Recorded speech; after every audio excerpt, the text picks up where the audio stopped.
Sipas raportimeve të fundit nga media të ndryshme, aktori i njohur shqiptar Elvis Pupa është shpallur në kërkim nga autoritetet australiane në lidhje me një hetim për një shtëpi bari.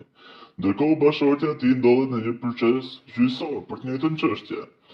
Detajet e plota të rastit nuk janë bërë ende publike nga vetë Pupa dhe ai akoma nuk ka dhënë një reagim zyrtar. Elvis Pupa është një figurë e dashur për publikun shqiptar, i njohur për rolet e tij në emisionin humoristik Portokalli dhe për projektet e tij të mëvonshme si Më fal për shprehjen, pas një periudhe jetese në SBA dhe Australi, ai është kthyer në Shqipëri me projekte të reja humoristike, duke përfshirë personazhe publike në skeçet e tij.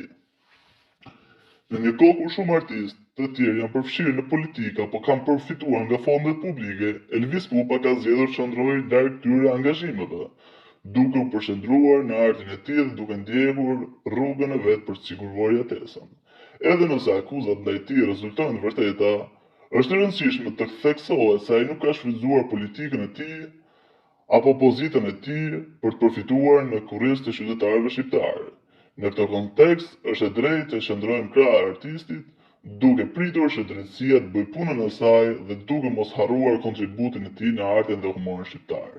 Ne si portal distancohemi nga çdo trajtim lajmi apo keq informim, disinformim në lidhje me rastin e aktorit Elvis Pupa.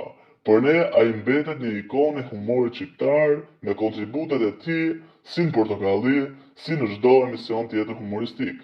Ai do jetë gjithmonë një artist që ka vlera për kombin shqiptar dhe nuk pranojmë të bëhemi pjesë e një llumi mediatik ku mjafton një lajm për të bërë disa klikime më shumë.